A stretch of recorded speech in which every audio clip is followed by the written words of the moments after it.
Yeah. So how do you help people through that fear? It- it's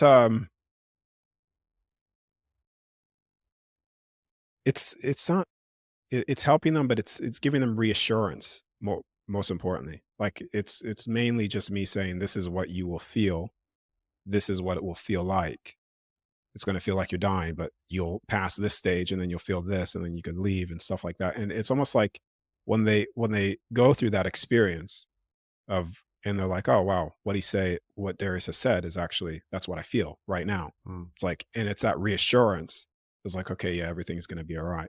Because it's taken me a long time to get rid of it myself, and it's just like when you have somebody like like if someone were to share what I'm sharing now, when it was happening to me every single night in 2014 in Morocco, I mean, I would be accessing so much more stuff like way back then and information and clarity on things.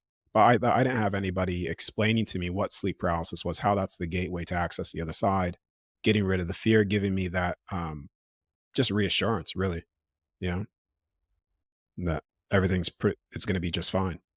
Yeah. I Yeah. wanted to ask you about, you mentioned your relative is passed over and the great work on the other side. Could you tell us a bit more about that? So my uncle died. Uncle Bob, he's passed away well, I think 6 years now, actually, 6 years. It's been a while. Um, and there was a point in time where I was out of my body, all the popping out of my body, and I don't know why I couldn't access him for like almost a year, 2 years, trying to like access. Now all of a sudden, I'm out of my body, and he presents himself to me. I've seen him two times. One was in it was almost like it was just a big open space. Really, it's like we were in space, and then the other time was in the Halls of Amenti. But the space version, uh, he was telling me, um, he actually showed me. Right, this is where we'll get into that. There's no judgment on the other side, right? Which I think it alludes back to the fear. A lot of people think that they're going to be judged when they're on the other side. Mm. And I'm going to go in this direction, but we'll go full circle back to your question. But a lot of people think they're going to get judged on the other side because they feel someone's going to judge them for the things that they have done here. This is where you hear karma and all those things. None of that is real. It doesn't exist.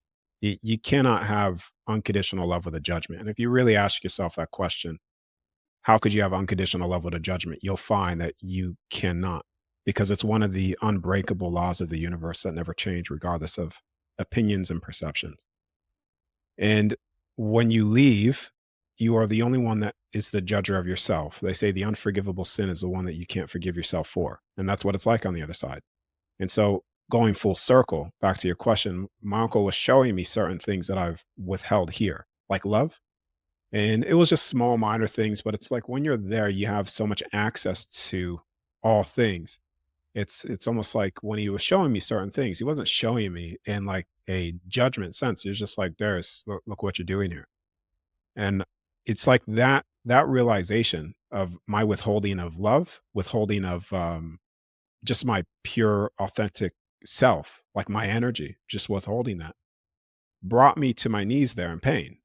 And this is also you do have the broad of different emotions on the other side too. You do have pain, you do have frustrations. That's why we've come here to begin with. A lot of people have come into this realm due to frustrations from the other side. And he was telling me, he was telling me, Darius, I was actually asking him too. I was like, what's the point? Like, he said, they call it the great work. And the great work is waking people up to the other side. And he said, because when you wake up to the other side, you wake up to everything. And so that's the word that they use on the other side when it comes to this realm that we're within here of the work that some souls are doing, which is waking people up to the other side, which is considered the great work there. And I'm not necessarily saying that in a way like Darius is here to do the all great work, you know. Uh, it's just it's so many people are doing it, not just me. I'm just sharing it based off of well, you can access the other side through the out of body state very successfully if you do it properly. Some people are waking people up to the other side through their near death experiences. So there's broad of different people doing what is considered the great work, and they are all tuning every single soul based off, because certain people are going to align with me, and I'm going to act as a tuning fork, based off where they're at. Same with everybody else. So everybody's using these tuning everybody else, tuning their frequency just to wake something up within them. That's a great analogy. Being a tuning fork. It's like you've got, well, I guess it speaks to everyone's got their frequency that everybody resonates at, and we get drawn to certain frequencies. I don't know. I think that's what goes on when I decide who I want to interview on the show. Same sort of thing. It's like some people, you just feel like, oh, I've got to have that person, or that person's like, yeah, that was an interesting story, but I don't feel like that didn't quite resonate quite right with their story. Yeah, that's the thing. Like I know what I'm doing. Like I'm fully aware now of Hmm. the, you know, what I should be doing. And that's why I said before, I know that my frequency is acting as a certain tuner to individuals based off where they're at. Because if someone is, let's just say if someone is 20 steps behind me in terms of my consciousness of where I'm at now, I may not be the right person to help tune them just because it will be too much. It's like too much information all at once. Yeah. But someone else, based off their certain experience level, they may only be 3 steps behind, and then it's like they tune them to step up, and then it just everybody moves forward. It's not necessarily that one's further along than somebody, and that's the way it is forever. It's just like we all get to the same destination, which is waking up to all things again.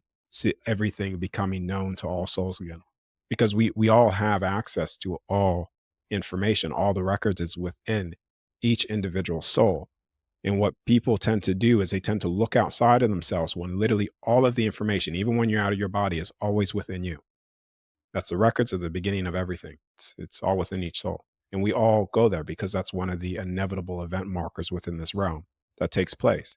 Whether if that's through an out of body or inevitably when you die, when you cross over, you will eventually. It's not a matter if you do, it's a matter of when you do it. You will cross over or do it through a controlled out of body state and access all things again. Remember it. Hmm. You mentioned their Yeah. records before. One of my other previous guests has talked about accessing the Akashic Records. Is that what you're referring to there? So the records is, yeah, you could call it the Akashic Records. Now I've never heard of them say it, the Akashic Records before.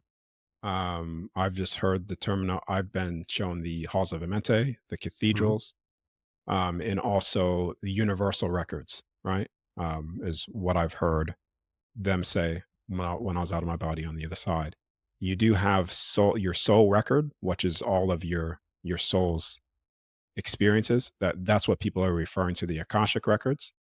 So Hmm. yeah, it's a big library of information. It's the Akashic Records is a part. It's not the records of things. It's a part of it, and it's the soul's records was what they call it, the soul's records, and then the universal records is, imagine when you're accessing the records, is the universal records is um just imagine as an infinite white room. Like, you ever hear the waiting room, how it's that infinite white space, Yeah. So imagine the records like that. So it's this infinite, never-ending records of all things, and there's certain halls that you could go down.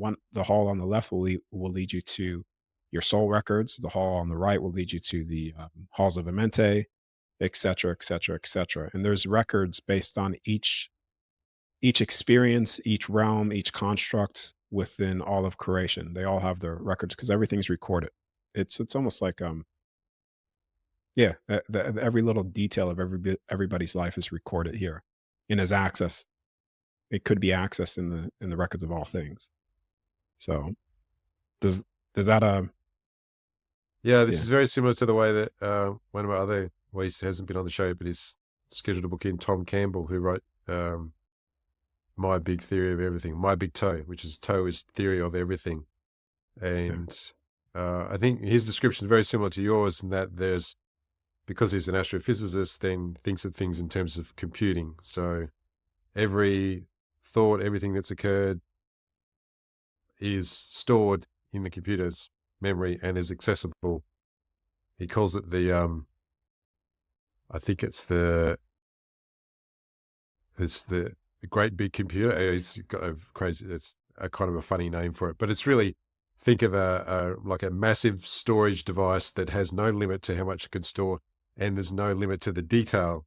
Like every thought, every emotion, every event, every action that you took is accessible, and the same with everyone else as well.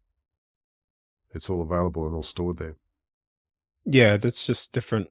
Everybody's using different terminologies, and it's not. I'm not necessarily saying that, because people are calling the Akashic Record, which is I was told is a soul records. Yeah, it's the same thing, really. Yeah, Mm, but yeah, that's it's all things is stored. There's nothing. Nothing is lost. Yeah, and so this is why there's literally when I say you're naked on the other side, you're truly naked, and that's not mm, necessarily a bad thing, right? That's just like all aspects of yourself is seen by each soul, and this vice versa. So there's no hiding either. So here you have hiding, and therefore, because of the hiding, you're afraid to be yourself, or because you're afraid to be judged based off your full soul expression. But when you're over there, the naked is a very you finally let go. You let go of all the stuff that you're carrying on to, of like, oh, I'm going to be judged for expressing this version of myself, when it's all accepted over there, because you're free to express yourself in whatever way you choose to express yourself, with mm, no limitation and no condition.